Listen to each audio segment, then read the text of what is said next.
ನಿನ್ನೆ ನೀಡಿದಂಥ ಹೈಕೋರ್ಟ್ ತೀರ್ಪು, supreme court ತೀರ್ಪು ಬಹುಶಃ ಇದು ಮೊದಲೇ ಅಲ್ಲ. ಈಗಾಗಲೇ ಕಳೆದ ಸುಮಾರು 2 ವರ್ಷಗಳಿಂದಲೂ ಕೂಡ ಅನೇಕ ಬಾರಿ ಸುಪ್ರೀಂ ಕೋರ್ಟ್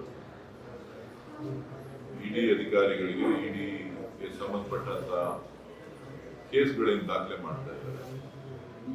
ವಿಚಾರಣೆಗಳಿಗೆ ಅನವಶ್ಯಕವಾಗಿ ಮಧ್ಯಪ್ರವೇಶ ಮಾಡ್ತಾ ಇದ್ದಾರೆ. ಅದ್ರ ಬಗ್ಗೆ ಸಾಕಷ್ಟು ತೀಕ್ಷ್ಣವಾಗಿ ತಮ್ಮ ಎಲ್ಲೇ ಮೀರ್ತಾ ಇದ್ದೀವಿ ಅಂತಕ್ಕಂಥದ್ದನ್ನು ಕೂಡ ಹೇಳಿದ್ದಾರೆ.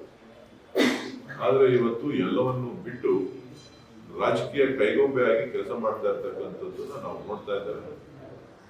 ಸೊ ಬಹುಶಃ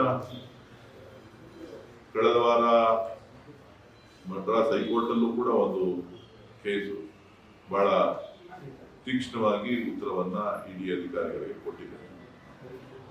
ಸೊ ಇಡಿ ಒಂದು ರಾಜಕೀಯ ಪ್ರೇರಿತವಾದಂತ ದಾಳಿಯನ್ನ ಮಾಡಲಿಕ್ಕೆ, ವಿರೋಧ ಪಕ್ಷಗಳನ್ನ ಬಗ್ಗು ಬಡಿಲಿಕ್ಕೆ ಇಡಿಯನ್ನ ಕೇಂದ್ರ ಸರ್ಕಾರ ಬಳಕೆ ಮಾಡಿಕೊಳ್ತಾ ಇರೋದು ಇವತ್ತು ನ್ಯಾಯಾಲಯಕ್ಕೆ ಮಾತ್ರ ಅಲ್ಲ, ಇಡೀ ದೇಶದ ಜನರಿಗೆಲ್ಲರೂ ಕೂಡ ಅರ್ಥ ಆಗಿದೆ.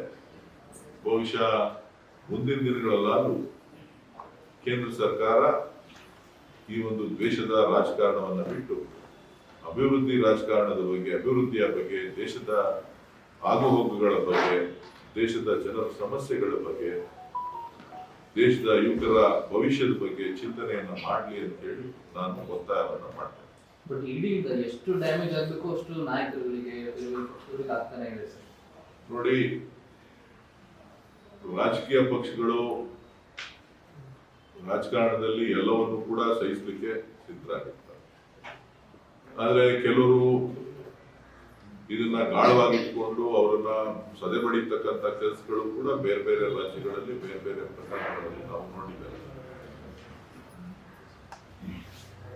ಇವತ್ತು ಈ ರೀತಿ ಆಗಬಾರದು ಅಂತಕ್ಕಂಥದ್ದು ಎಲ್ಲೋ ಒಂದು ಕಡೆ ಸುಪ್ರೀಂ ಕೋರ್ಟ್ ನ ತೀರ್ಪು, ಅವರು ಬಳಸಿರ್ತಕ್ಕಂಥ ಪದ ಇವೆಲ್ಲವೂ ಕೂಡ ನ್ಯಾಯಕ್ಕೆ ಎಲ್ಲೋ ಒಂದ್ ಕಡೆ ಗೌರವ ಸಿಕ್ಕಿದೆ ಅಂತ ಹೇಳಿ ಭಾವಿಸ್ತಾರೆ.